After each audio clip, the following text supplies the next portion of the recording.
Namaste Saraswati Devi Gauravani Pracharine Nirvishesha Sunnavari Paschatya Desatarine.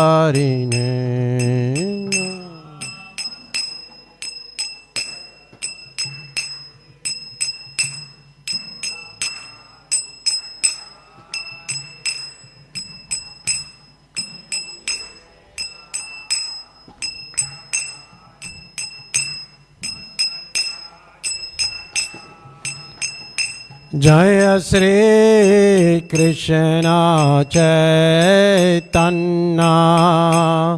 Prabhu Nityananda Sri Advaita Gadadhar Srivasadi Gaur Bhakta Vrinda.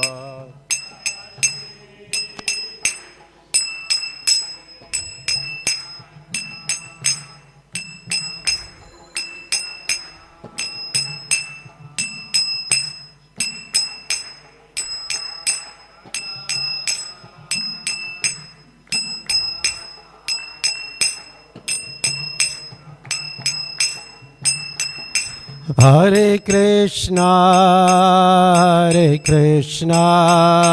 Krishna Krishna, Hare Hare, Hare Rama, Rama Rama, Hare Hare, Hare Krishna.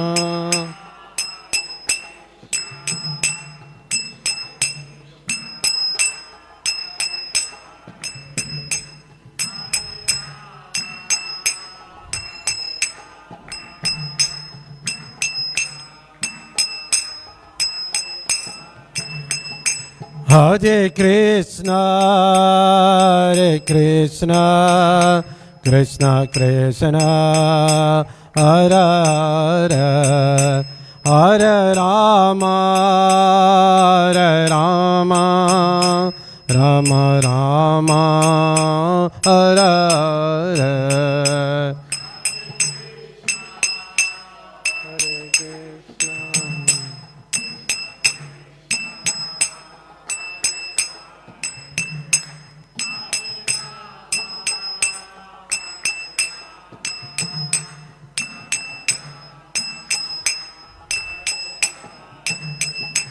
Hare Krishna, Krishna Krishna, Hare Hare, Hare Rama, Rama Rama, Hare Hare.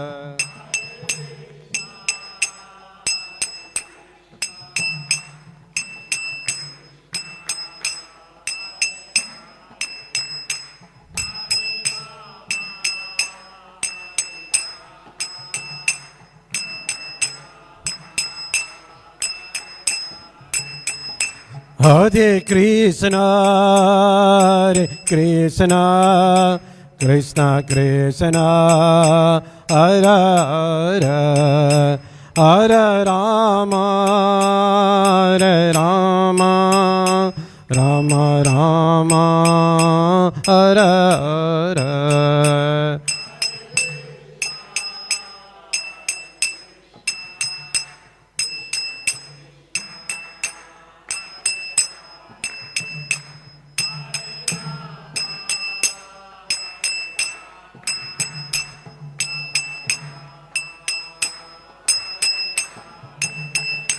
Hare Krishna,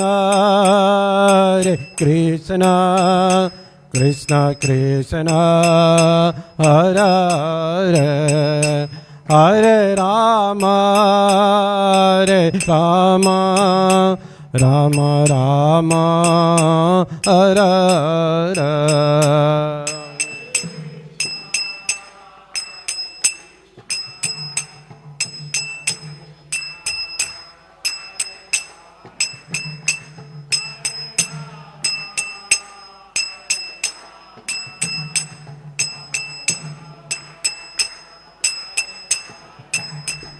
Jaya Jaya Prabhupada, Prabhupada, Prabhupada, Prabhupada.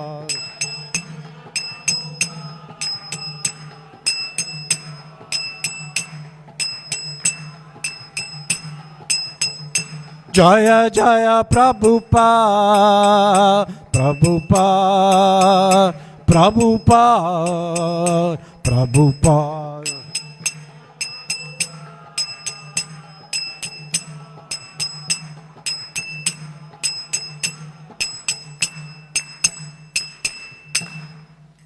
Jai Vishnupad Paramahamsa Pravijacharya Asturu Shishimat, His Divine Grace, A.C. Bhaktivedanta Swami Prabhupada Ki. Jai Vishnupad Paramahamsa Pravijacharya Asturu Shishimat, His Divine Grace, Bhakti Siddhanta Saraswati Goswami Maharaj Prabhupada Ki. Anantikoti Vaishnav Vrind Ki. Naam Acharya Sridas Thakur Ki. Prem se kaho Sri Krishna Chaitanya Prabhu Nityananda Shri Advaita Gadadhar Shivasari Gaur Bhakta Vrind Ki. Sisi Radha Krishna Gopa Gopinath Shyam Kund Radhikund Giri Govardhan Ki. Vrindavan Navadip Dham Ki. Ganga Mai Jamuna Mai Ki. Bhakti Devi Tulasi Devi Ki. Samaveta Bhakta Vrinda Ki. Nitai Gaur Premanande. All glories to the assembled devotees. All glories to the assembled devotees. All glories to the assembled devotees. All glories to Shri Guru and Shri Gauranga. All glories to Srila Prabhupada. Srila Prabhupada Ki Jai. Hare Krishna. So today we're going to be reading from the Transcendental Diary by Harisori Prabhu, Volume 3, July 1st, 1976. I'll read and I'll comment as I go along, where necessary. Om Namo Bhagavate Vasudevaya.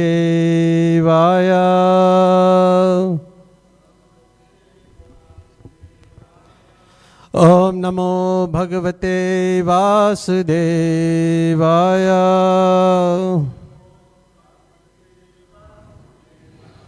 Om Namo Bhagavate Vasudevaya.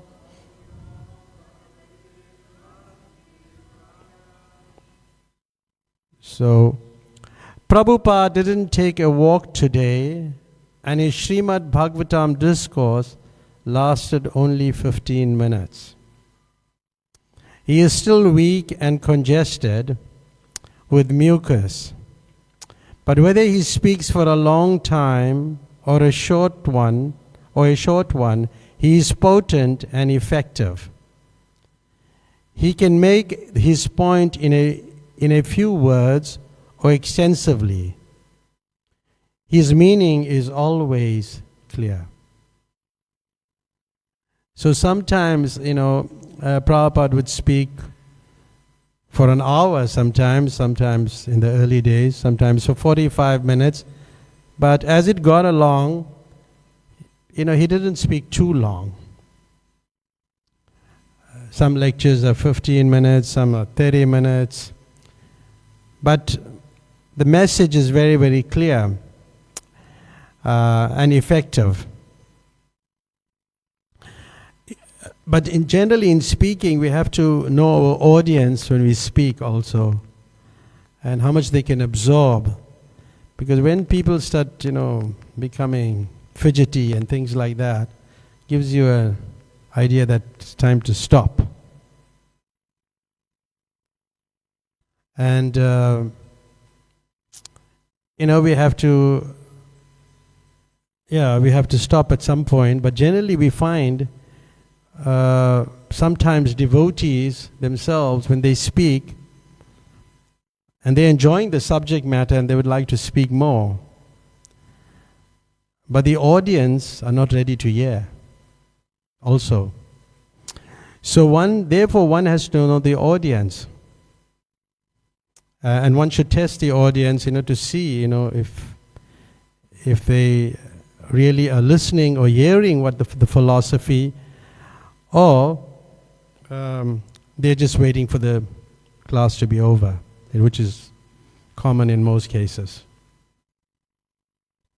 I was reading a book called Compassion some while back on a train in a trip that I was doing from Vrindavan to Puri.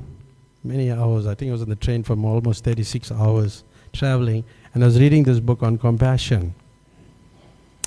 And one of the points was made by the author was that sometimes you have a devotee, a visiting devotee will start speaking, and then it'll come to around 8:30 or almost the breakfast time. He'll say, "I have some nectar to say," and and the audience now are ready to leave. But then, he'll try to get permission from the audience, but he will continue speaking what he wants to say. So, that is not compassion, because the people have come in the morning, they followed a full morning program, they're sitting on the floor, they may have other things to do at the time when the time is up. So, that's not compassion. So therefore, sometimes when we're speaking, we have to know the audience, we know what we have to say, and we have to stop. Because not everybody is Maharaj Parikshit. You may be Sukadev Goswami. But not everybody is Maharaj Parikshit who can sit for a long period of time. So Prabhupada, even in the Chaitanya Charitamrita, when Krishnadas Kaviraj Goswami was compiling the Chaitanya Charitamrita, he could run into many volumes, but he was trying to make it concise, readable. And there in the Adi Leela, it stated in the first chapter, 106, that essential truth spoken concisely is true eloquence. So we have to follow that. So then reading on, the verses stated that no person bereft of knowledge of God has been able to free himself from material bondage. Prahlad therefore advised his young school friends to avoid the association of such person and live only with devotees of Narayan, because their goal of life is liberation from material existence. Prabhupada told us that although the goal is to go back home, back to Godhead, if we have even a slight material desire, then we may have to take birth on some higher planet. He said these were described in Srimad Bhagavatam, and it disparaged that the scientists once again for their mechanical attempts to reach such places. Very, very opulent. We cannot imagine even how they are opulent. The roads are made of pearls, diamonds, coral. And at the same time, no sinful man is admitted there. Everyone highly elevated, pious. There is no crookedness. There is no enviousness. You'll find this description in the 8th canto of Shvargaloka. We cannot imagine even. But this is also within the material world. We can go there if we want to go. Just like they are trying, the modern so-called scientists go to the moon planet, Mars. According to Shastra, these planets are bedecked with such descriptive facilities. They are also within the heavenly planets. But these rascals are going and they find nobody there, and they take some dust and come back. This is their success. They do not know that they can enter even there. They are not meant for ordinary persons. So from this, there's so many points that can be raised. Prabhupada spoke of material desires, spiritual progress, the nature of the higher realms, the higher planets, or the spiritual realm. So material desires and rebirth. When we look at that, he is explaining that if you have the slight attachment, then it may prevent you from returning to the spiritual world. He may be born in the higher planets like Swarga Loka, and he'll be having an opulent life, but he's still within the material world. So what do we understand from this? What do we take from this? That spiritual perfection requires complete detachment from material desires. And only when we overcome such desires, we can enter or re-enter into the spiritual world. The second point is giving about the descriptions of the heavenly planets. The extraordinary opulence of the heavenly planets. And these planets are for very highly elevated persons. And he said you can read more about this in the 8th canto of the Srimad Bhagavatam.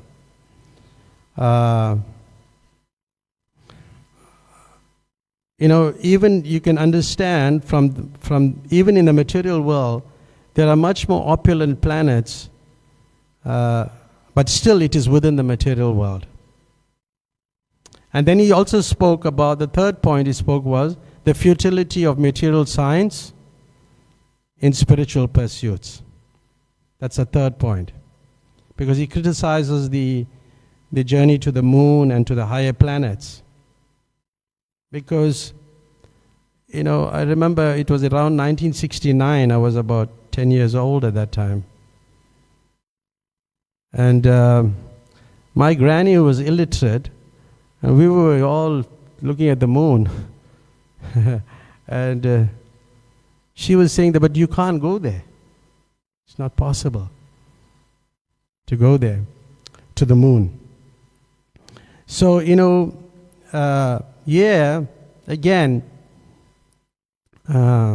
Prabhupada, he shows the difference between materialistic approach and understanding the universe, through the scriptures, accepting the scriptures. Just like the moon is above the sun, right? You accept that, right? Do you accept that? Yes or no? Huh? It's above the sun. Is it? Yeah, it is above the sun. According, it's like 100,000 yojanas, or like it's I think it's 1.6 million above the sun. So the fourth point that we noted from the verse, that the paragraph that we read, the spiritual eligibility for higher realms, or going to the higher planets, even Swarga Loka, there must be some piety. You can't just go enter these planets. So how much of piety one must have to enter the moon planet? A lot of piety. Because those who are free from sinful desires, and Prabhupada is very specific, such as envy or crookedness, like a snake-like type person. Snakes move like that. They have to be free from these things. So he gives a good understanding of people who could go to these planets. And then he speaks about, ultimately, the illusory of nature of material success. What is the success? You go up there and you bring some dust. What good it's for the people? So these are the points that we learn from that paragraph. So they're reading on. Despite his opulence, Prabhupada told us that the devotees are not all, despite this opulence, Prabhupada told us that devotees are not at all interested to go there. They have a much higher destination. They are interested to go to Vrindavan and become grass there. This is devotee. Just like Uddhava, as soon as he entered Vrindavan, he immediately fell down on the road, thinking that on this street Krishna has walked, his friends have walked, there are footprints. So this is the ambition of a devotee. They are not interested for diamond roads or pearl roads. No. Because in the heavenly planets, this is how the roads are. But a devotee, what is he interested in? Going to? Where does he want to go to? Go to Vrindavan. Yes, Vrindavan. He wants to go to Vrindavan. So what do we learn from this? We can one, the devotee's humility and desire for service. Second point, we can note deep attachment to Krishna and his abode. That's the second point. And transcendence of material desires. That's the third point. And spiritual desires versus material desire. Because if we have material desires, as we learned earlier on, there's challenges. And which is the highest goal? Vrindavan. And I think Urmila Mataji was speaking about Vaikuntha also. And she was saying that it's very opulent, and sometimes, even as devotees, we may want to enjoy the opulence. Like you like good facility, branded stuffs, good facility.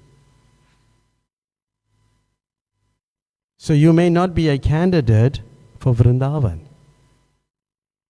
Because the candidate for Vrindavan, he's not worried about all these things. Like, I've just come from Vrindavan a week ago, and for me, people normally ask me, which is the best place you like in Vrindavan? And I immediately respond, the Krishna Balaram temple is the best place. Because you got Prabhupada there, you got, the deities that were installed by him, you got his rooms there, his kitchen there, and everything is there.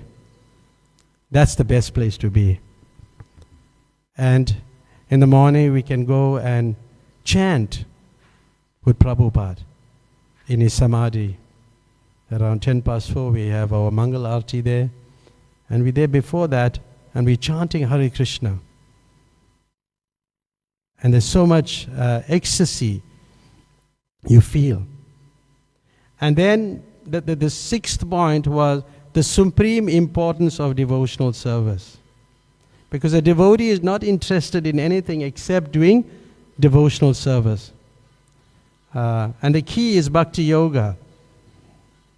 And when you unpack that, when you unpack it, which you don't have time for, there's so many deep points just from the one paragraph, which will help you to understand the entrance to Vrindavan.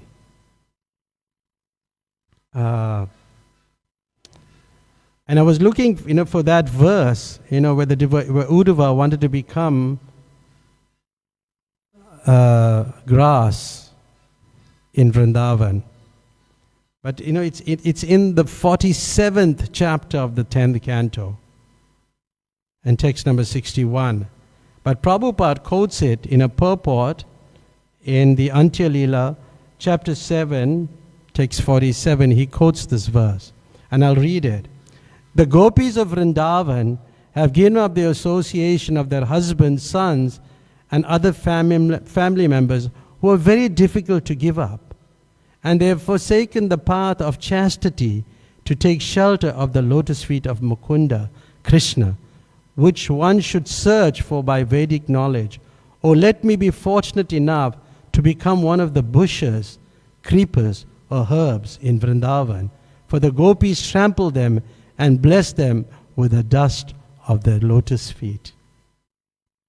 So that's the mood of Vrindavan, It's like, when we go to Vrindavan, when we go to places like Tia Kadamba, it's very beautiful, it's in the forest, very beautiful. And you can see, you can well imagine that, the cowherd boys are coming, and Radharani comes up from Javat, goes up to Nandagram, walking in the fields. This was all touched by Radha and Krishna and the cowherd boys. this is the mood, we should develop entering Vrindavan. And Prabhupada, I'll read the purport. This verse from the Srimad Bhagavatam was spoken by Uddhava. When Uddhava was sent by Krishna to see the condition of the gopis in Vrindavan, he stayed there for a few months in their association and always talked with them about Krishna. Although this greatly pleased the gopis and the other residents of Vrajabhumi, Vrindavan, Uddhava saw that the gopis were severely afflicted by their separation from Krishna. Their hearts were so disturbed that their minds were sometimes deranged. Observing the unalloyed devotion and love of the gopis for Krishna, Uddhava desired to become a creeper, a blade grass, or an herb in Vrindavan, so that sometimes the gopis would trample him and he would receive the dust of their lotus feet on his head. So this is how a devotee is meditating on Vrindavan, getting the mercy of the Vaishnavas. Continuing reading. Therefore, he said, a devotee avoids the association of those attracted to sense enjoyment, especially those who are attached to sex. He gave a one-word summary of material existence and said that by correct association, one becomes free of it. And he goes on explaining, and then it's quite long, but I'll just say in conclusion. His conclusion was that we should finish our business immediately in this life. Krishna consciousness means fully becoming detached with this material enjoyment. Simply become engaged in Krishna's service. Your life will be success. Thank you very much. That was that you were speaking, that 15 minutes, that short lecture. So he's saying what to do, and then again, then we have to become free from sense gratification, specifically sex life. It's not easy. We have all gone through so many challenges in it ourselves. But we have to try to refrain from it, because to enter the spiritual world, one has to be free. And that training one is getting here. And even, if one thinks of the heavenly planets, or think of even Vaikuntha, the residents of Vaikuntha are more beautiful. They are so very beautiful and attractive. And the Bhagavatam, they give a description, which I'll just read. It is specifically mentioned here that a woman's large hips are very attractive and they stimulate a man's passion. But the wonderful feature of Vaikuntha is that although the women have large hips and beautiful faces and decorated with ornaments of emeralds and jewels, the men are so absorbed in Krishna consciousness that these beautiful bodies of women cannot attract them. How does that sound? You have to be so absorbed. So it's like we're always talking about becoming free from sex life, material desires. But the only way is to be absorbed in Krishna consciousness. There's no other thing. But Prabhupada makes a nice point there. He says, and this is like kind of very interesting, and I found this interesting last night when I was reading it. There is enjoyment of association of the opposite sex. There is that enjoyment because you appreciate them. Shri Radharanath ki. There is that enjoyment in that sense, the association of the opposite sex, but there is no sexual relationship. The residents of Vaikuntha have a better standard of pleasure, so there is no need for sex pleasure. So they're not interested in this material pleasure.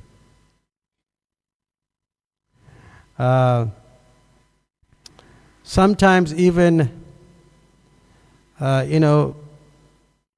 even us, we have so much of difficulties in controlling our senses. But youngsters, generally if you're young and you have no taste in sex life, then it's easy to follow the vow of celibacy. If you didn't get into it, it's much easier to follow it.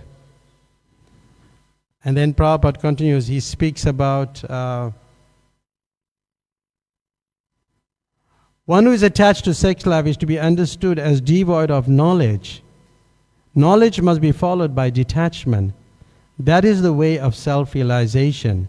These two essentials for self-life, knowledge and detachment, become manifest very quickly if one performs devotional service. So one need not separately endeavor for these, gaining knowledge and detachment, because as you engage in bhakti, these things automatically come.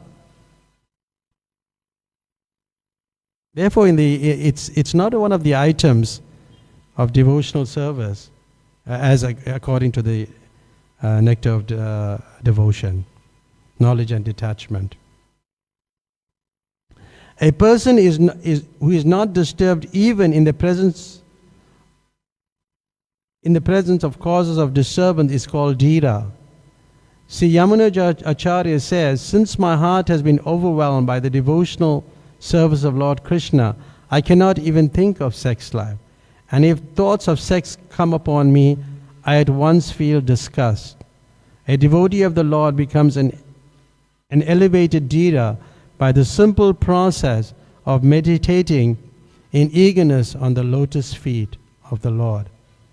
But there's so many nice other points we could discuss from the scriptures, but we won't do that.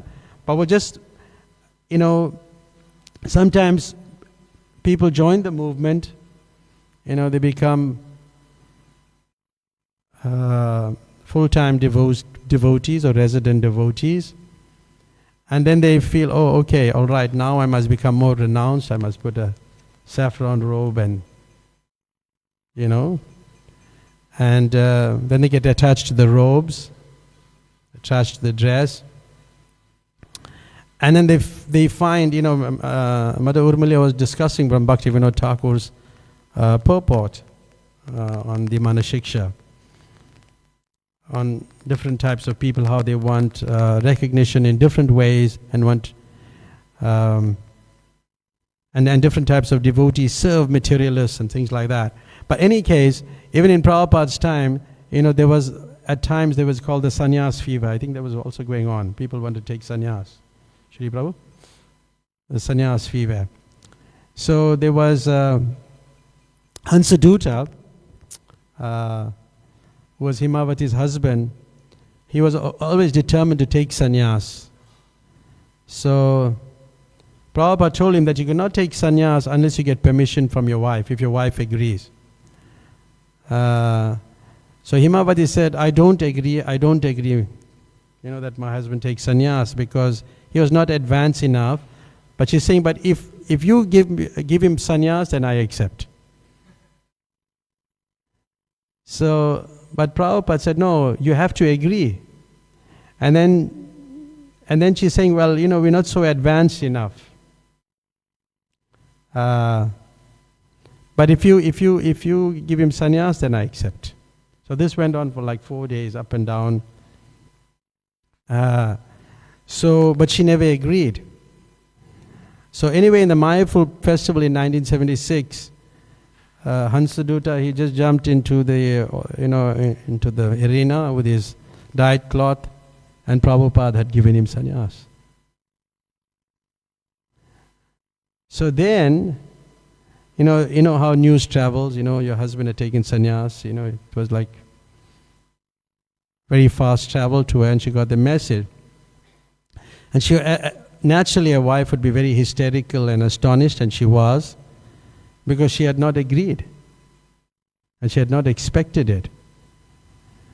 So she went, she went to Srila Prabhupada and she said, I hate everyone, I hate everything in this material world. And then Prabhupada, as usual, his very nice answer. Prabhupada was, silent for a few minutes, and he said, very good, now you are making advancement. So, you have to have a sometimes people criticize us to say, well, we have a very pessimistic view of the material world. But there in the Gita, Prabhupada writes, that you must have a pessimistic view of this material world if you want to make advancement. If you think that this place is a very nice place, then you'll remain. You must have that pessimistic view. So then the scene changes where Prabhupada has brought some mango ice cream and he took some. And then another conversation comes up, and I'll read this, which is more about the moon again and the other planets. The conversation started out with more critique on the Mars probe. We supplied some details culled from the newspapers, and always Srila Prabhupada was entirely skeptical about what he termed as a childish attempt and a complete waste of money. He has said as much as 10 years ago, he told us, when they so-called went to the moon. Now he said there is no more talk of the moon. Yet so much money was spent. As far as he was concerned, they never went. He was surprised that people so readily accept the scientist's speculation. He laughed and said, we were fools and rascals for believing them. So, there again, because the moon is a heavenly planet. And the thing is, the moon is responsible for the vegetation on this earth planet. That is why you find farmers, they're looking at the moon and they're planting different phases of the moon. They would plant vegetables. Because the moon, it gives the juice of life. And so how can there be no life in a place, in the moon planet? It'll be contradictory. So, so many people have gone to the moon, and even now but Prabhupada said they, perhaps in different parts of the Bhagavatam, in different parts of the scriptures, he said they could have gone to Rahu's planet, which is between Earth and the moon planet or whatever. But Rahu's planet, which is they could have gone there. That's what his take on it. Anyway, then there's more talk, and I'll skip that. And then Prabhupada speaks about any process you accept rejecting devotional service, the result will be that there is no profit. So we have to be engaged entirely in devotional service. Then he got on to speaking of about religion. And what's the definition of religion? What's the definition of religion? To know God and to love Him. Huh? Yes. And then he started speaking about the Ramakrishna mission. But he had some strong words to say about him, and I won't mention it. Maybe. He said, he was a fool, illiterate rascal. He became God. They have no standard, and they're propagating Ramakrishna mission. As we are preaching Krishna is God, they are preaching Ramakrishna. And who's accepting them? For the last 100 years, they are preaching. So who has become a devotee of Ramakrishna? And then Prabhupada was speaking more about religion, and it came to the point where he asked the devotee to check in the dictionary, to get the meaning of what religion is. And it's quite interesting. One monastic condition, being a monk or a nun. Enter into a monastic order. That was one version. The second, practice of sacred rites. That was the second version. The third was one of the prevalent systems of faith and worship, example Christian, Mohammedan, etc. 4, human recognition of superhuman controlling power, and especially of a personal God entitled to obedience. Effect of such recognition on conduct and mental attitude. Prabhupada nodded at this. This is a religion, personal conception of God. So yes, and Prabhupada liked that. And he spoke, if you're not a human being, if you're a human being, you must be religious. You must recognize somebody as a supreme controller. Otherwise, you are a what? Animal. These are strong words that Prabhupada used. So then, anyway, on talking about Ramakrishna, not in this particular discussion, but other places. One person was asked, "What is your opinion on the Ramakrishna mission?" One person was asking Prabhupada, "What is your opinion on the Ramakrishna mission?" And Prabhupada said, "If I say frankly, they distorted the Bhagavad Gita to the greatest extent. Yet, because they presented somebody as Ram, Krishna as God. Ram Krishna said that I am the same Krishna, I am the same Ram. And they accepted it. But one thing is, anybody can say that I am same Ram, I am the same Krishna. First of all, we have to see the proof. There are many ways to understand. So Ramakrishna Mission is pushing on this, I mean to say, the wrong idea. But another thing is that supposing this Ramakrishna is the same Krishna, then the philosophy is different. Ramakrishna's philosophy and Bhagavad Gita's philosophy is different, because Ramakrishna says that you can accept any method, every method is all right. But Krishna says, only unto him, sarva dharman parityaja. Abandon all varieties of religion. Give up everything, simply surrender unto me. Now Krishna says, simply surrender unto me. And Ramakrishna says that you can accept any way. So which one will you accept? Krishna or Ramakrishna? What is your opinion? If something is spoken by Krishna and something spoken by Ramakrishna, so which one we shall prefer or accept?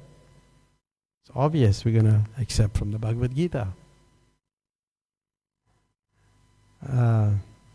So then he started, Prabhupada starts speaking about his god brothers. And he's criticizing his god brothers. But just to I make this point, that when Prabhupada is criticizing his god brothers, it's like, it's pleasurable in the sense that it is bona fide. So if somebody criticizes Prabhupada for criticizing his god brothers, that will constitute an offense. Remember that. So in his criticism to his own god brothers, according to his spiritual master, Prabhupada said, if one does not go out and preach, he will simply beg, eat and sleep, as all our god brothers are doing. They have got a little temple, a few devotees, and go and beg rice and cook and eat and sleep, that's all. Because our movement is to preach, it's to give people Krishna consciousness. And when I was staying up in a hotel in Johannesburg, there was no place in the temple, but anyway I had to live in a hotel. And I was reading on the 5th canto of the Srimad Bhagavatam, and I picked this purport up, and which also Radhika Jivan brought to my attention. And I'll read this purport. It says about, it's mainly applicable to us, the ISKCON devotees. I'll just read a few points. Association is very meaningful. Therefore, ISKCON tries to perfect one who enters the society. The members of this society should always remember that the society is not like a free hotel. You know this? It's not a free hotel. You can't come and live in a temple and then just eat and sleep and be merry. This is a hedonistic way of life. That's not very good. And Prabhupada wrote it in the 5th canto of the Bhagavatam. But the same thing he's talking about what his god brothers would do, but in a more detailed way. And Prabhupada, Pushta Krishna, he responded, he said, it is like being dead. We just eat, sleep. There's no fighting spirit, Prabhupada said. He was neither facetious nor cynical, just quietly a matter of fact. Like just make a deity and show. So he's talking about how, in India when you go, they have the deity, you give some money, they may, give you darshan, they may give you some garland, they may give you some, if you give some extra donation, they may give you some extra things. And you're very fortunate and you get darshan and you go. And then he was talking about his own godbrother, Tirtha Maharaj, that he captured the birthplace of Lord Chaitanya by some court order, by the favor of the court. But Prabhupada said,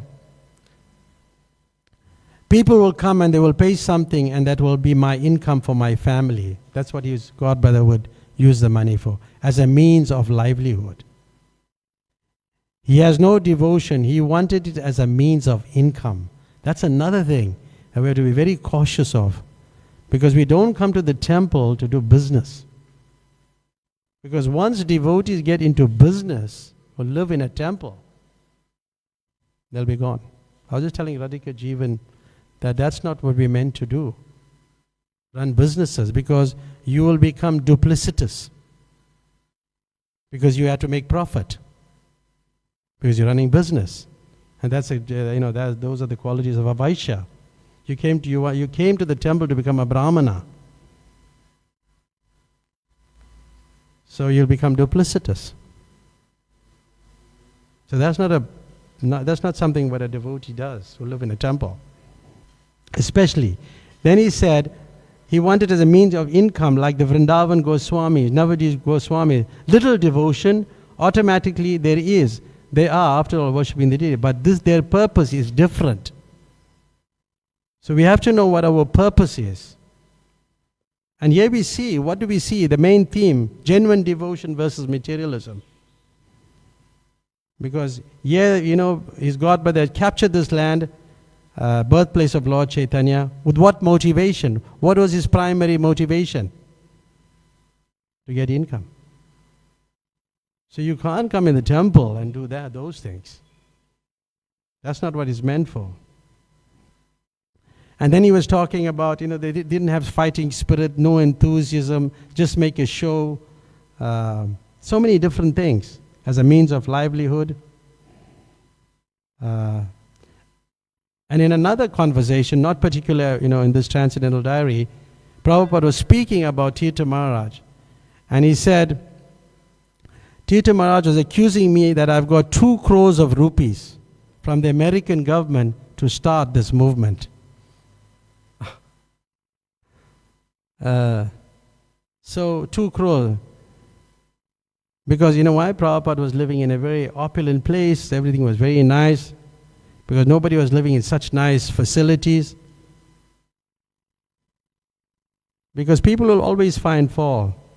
But I don't know if it's really connected to the birthplace, but really in one case, Prabhupada speaks about, he says, I'll read it.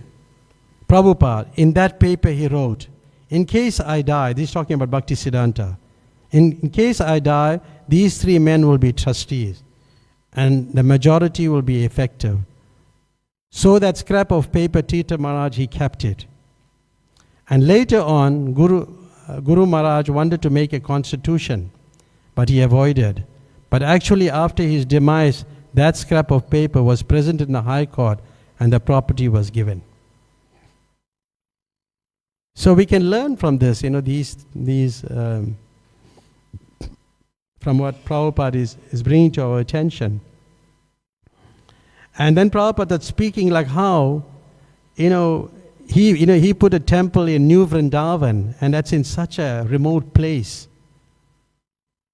And he was establishing centers in such remote places.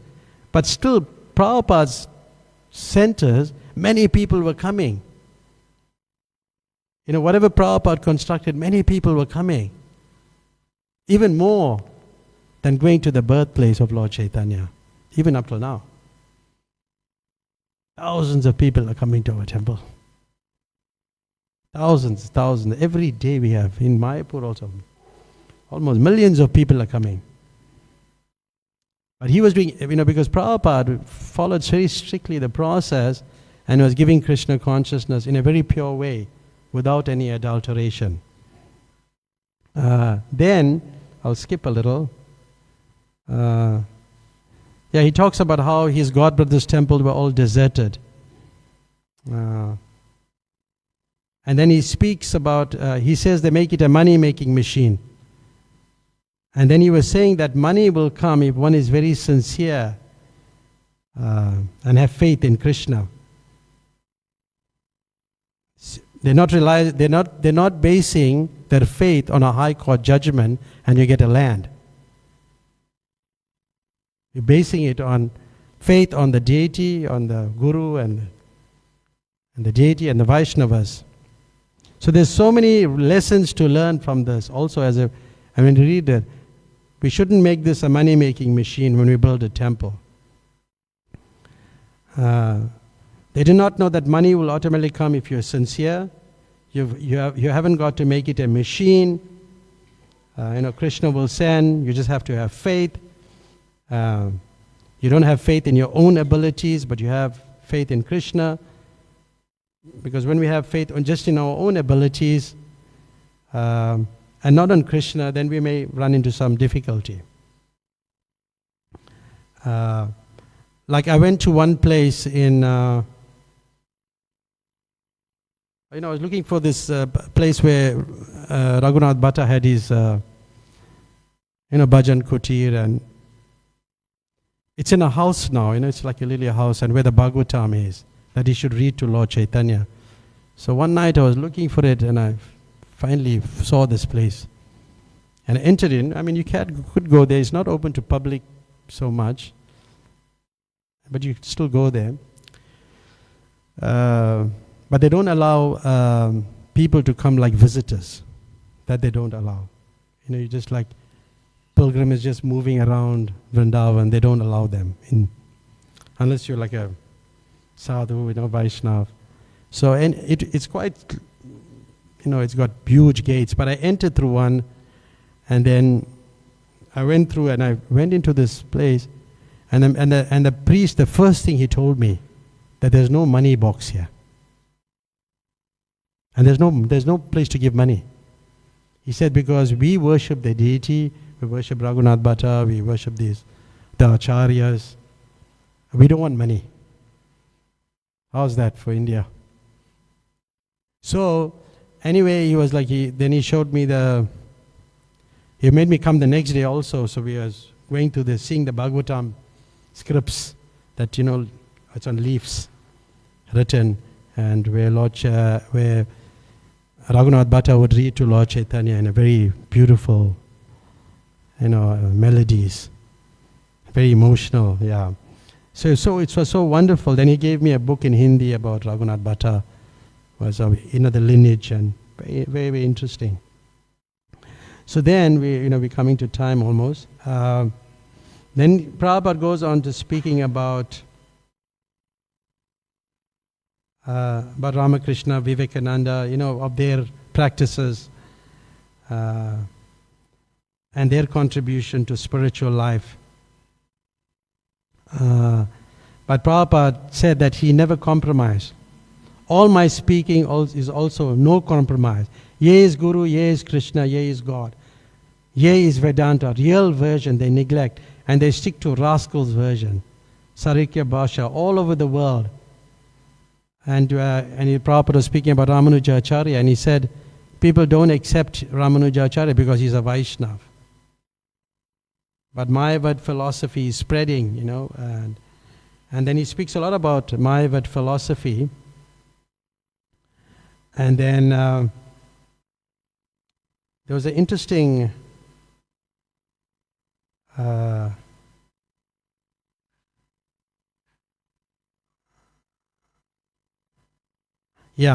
was a devotee called Rupa Vilas, one of Prabhupada's disciple, and there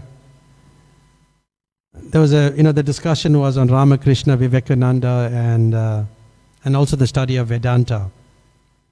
But he said they could not understand, and Prabhupada is saying they couldn't understand. They don't understand this philosophy. But then Prabhupada put us in the spot, put the disciples on the spot, he said, and I'll read it. He asked us, why they cannot understand? He liked to put us on the spot to see what we come up with. One of the devotees cited a verse from the Gita, Naham prakashya sharvasya yoga maya samvrita. That because of yoga maya, the illusory potency, they are bewildered. But Prabhupada wasn't satisfied with the answer or other answer that was offered. Because his Mayavadis, they covered, and the devotees were giving different answers. And finally, one devotee he sat upright, and he said, because they haven't got Bhakti Vedanta. They don't have Bhakti Vedanta. Prabhupada said, here is the answer. Like sometimes there was another person who said, some people know the conclusion of the scriptures, but they don't have devotion. He says, I'm Vedanta, and you're Bhakti. So Bhakti Vedanta. So you need Bhakti Vedanta. You need a person like Prabhupada. And he smashed all these impersonalistic ideas, Mayavad philosophy, like that. And even when he was invited, there's so many different pastimes, about Mayavadis and Prabhupada's interaction with them. He was very cordial to sometime, and sometime he was very heavy, chopping them. And in one instance, he was invited by one follower of Gandhi, and there was a Gita recitation, and Prabhupada led a kirtan. The devotees had a kirtan, and he was so ecstatic. And the Mayavadi, he was just meant to speak, but then he saw this kirtan was so ecstatic, so he concocted some mantra on the spot, and he tried to rile the devotees to get into this. It didn't work. Prabhupada in between said, right, start chanting. He didn't bother about him, chanting Hare Krishna. So Prabhupada dealt with Mayavadis differently. There's many. I had lots of experiences myself with Mayavadis. But one instance when I took some devotees and one person said he's God. He was really a young child, and there was a program of sannyasis. They were like having it was a conference. And I never knew, one devotee said, he couldn't make it. He said me to go. I thought you just take one Bhagavad Gita and you give a talk. When I went there, I saw all these people with theses and all prepared with their notes. And I went with a few people, but I was quite amazed when we asked a child, who are you? Young. He said, I'm God. And there's another devotee there. She started crying. A couple of devotees, Rohini Nandan was there, one of the devotees, but the devotee started crying, and I was wondering why. But later, when I read in the CC, and I picked this verse up last night, the Mayavadi philosophy tries to establish that the living entity is only imaginary, and the Supreme Personality of Godhead is under the influence of Maya. Hearing this kind of commentary breaks the heart and life of a devotee. Breaks the heart and life of a devotee.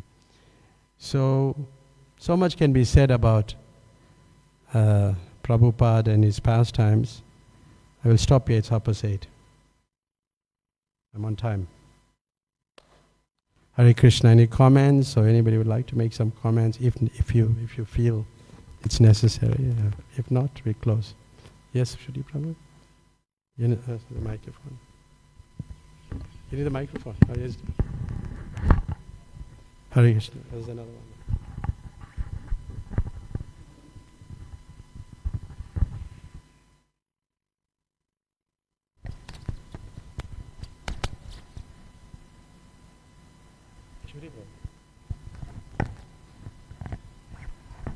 Yes, meeting with Prabhupada's godbrothers, it's interesting because they making up the things that, he got this from the government, because he was asking them to please help him out. But one thing that was interesting, like I said it in one of the seminars there, that we went to the temple in Mumbai. Prabhupada took us to the Gaudiya Math, and one of his godbrothers took me aside and said, "I'll tell you something your spiritual master will probably never tell you." He said, as a householder, he almost single-handedly supported this temple. So he was giving them all the support, and he was doing what Bhaktisiddhanta wanted. Bhatt Maharaj went to England, and he was given money by Bhaktisiddhanta, but he did nothing. So Prabhupada brought them all together when he was going to lay the cornerstone for Mayapur. And it was brilliant the way he did it. He says, now that we're all together, the disciples of Bhaktisiddhanta will stay together. And instead of working as splinter movements, we'll work as one movement. And he said, we'll do like our spiritual master wanted. We'll form a governing body commission and work cooperatively. Because Bhaktisiddhanta wrote a handwritten will, so it can't be fake. And the second line said, form a governing body and work cooperatively. But somehow they didn't do that. Tirtha tried to go and say, well, he's a trustee. It's like there's people who are book BBT trustees, right? That doesn't mean they can take over the movement. Prabhupada said that he wanted a governing body, just like Bhaktisiddhanta.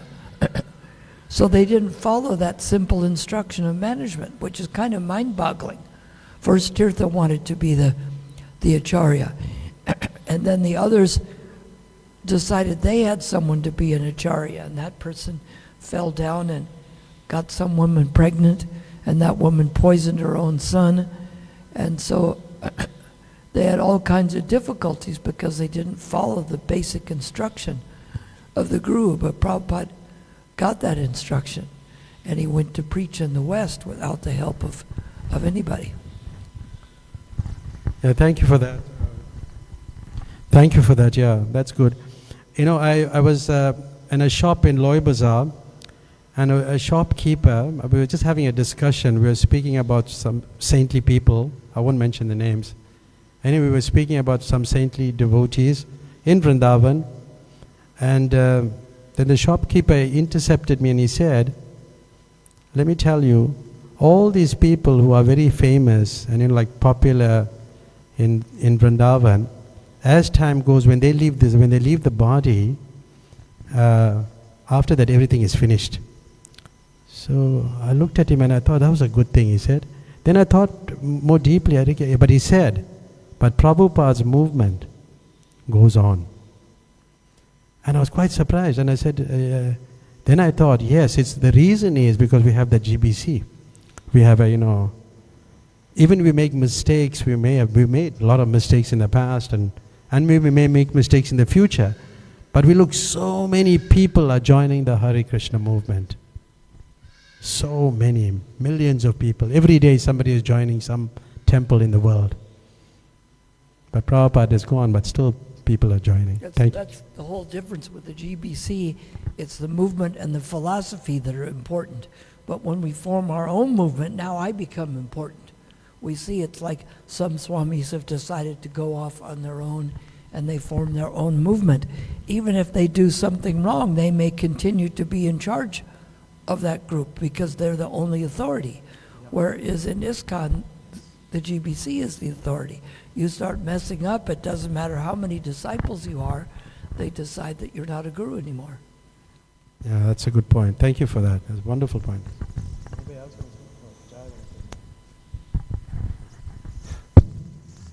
Hare Krishna. Hare Krishna. Yeah, you're speaking about like Prabhupada's presence in Vrindavan. But in the 70s, it was just a little village with one or two cars. And after Prabhupada established ISKCON and the Krishna Balaram Mandir, and everything just sprang up. The businessmen became very enriched. And even today you go, it's just like, so all that. And they keep pictures of Prabhupada in the shops. They owe him that much. But I don't know how much their devotion for Prabhupada is like. But he's worshipable like that because he enriched them in so many ways. Yeah, that's true. Yeah, thank you. Correct, yes. Then the other thing you were speaking about the moon, there's so many conspiracy stories about that, theories. And one book I read, I don't know, the two persons who work for NASA, they compiled this book. They never went to the moon. They wrote this book, and they pointed out so many discrepancies in the poor workmanship of the spaceships, and there were so many disasters also. Apollo 13, Apollo, so many astronauts perished in that. And to sum it all, they said they spent $75 billion of taxpayers' money for the mission just to go to the moon and bring back, as you said, some rocks. Some rock, yeah. 75, and that justifies, isn't just so much of taxpayers' money was spent on that and the mission. And of course, the conspiracy was that it was a stage thing. It was, how many stories we're hearing that it was some Bollywood movie type, isn't? Landing on some desert somewhere, something set up like the moon. Who knows? I'm remembering the song "Man in the Moon." Make a comment on that. Prabhupada was watching it, and I think two things. Another thing, when they say it's higher, it's like the up-down. The moon is above the sun, but not as far as distance. It's like Pretoria may be farther north from here than someplace in Australia is, but the east-west direction, it's different. The other thing is, I was watching as a child the moon landing, and so was Prabhupada, and they were showing a simulation, and they said, now we're shifting from the simulation to the real moon landing. And it looked like the same exact thing. So Prabhupada says, it doesn't, how do we know they went? So it's not an absolute thing. Plus, at the time when they switched from the simulation to the real thing, they looked exactly the same. Now they don't do that. They just show the moon landing. They don't say, here's the simulation, and now here's the landing. So of course, even as a child, I thought, well, the real thing looks like the simulation. How am I to think it's real? So it wasn't an illogical conclusion at the time, but when they only show you part of it.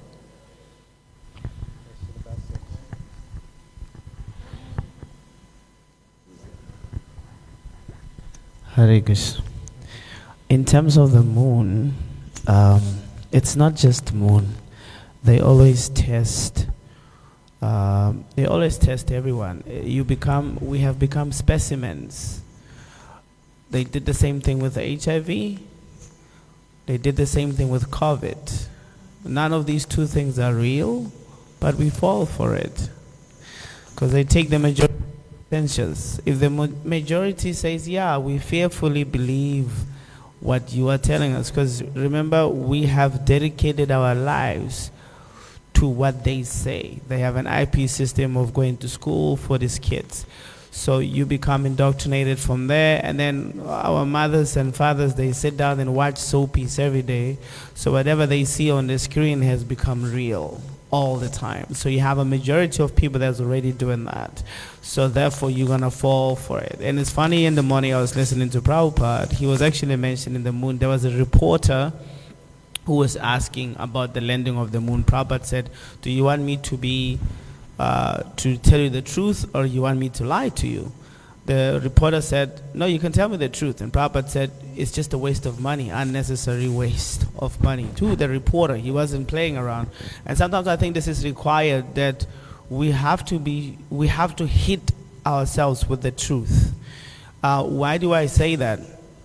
Is because we could hand ourselves the responsibility of assisting human beings out there to distribute the truth according to how Prabhupada saw it. And Prabhupada saw life to be simple instead of being overly complicated. Prabhupada said you could scratch yourself like this, but then here you are, you're scratching yourself like this. For example, there is many of us who plant lawn and trees with no fruits. And then we buy fruits at the shops, which to me doesn't make sense. Because when you buy a fruit, you're buying petrol, the driver, plastic, just to get what's inside the plastic. And the old, you have the price of that. But anyway, this is what I want to comment on. I actually wanted to comment on time. You said earlier about being on time, etc. You said earlier about being on time. When you started the class, you were talking about time. Oh, we're talking about Prabhupada's time. Yeah, the talk was for 15 minutes. It was short. Yes, the talk was shorter. Yet every time Prabhupada finished the class, chant Hare Krishna. Every time Prabhupada finished the class, he would say, now you can chant Hare Krishna.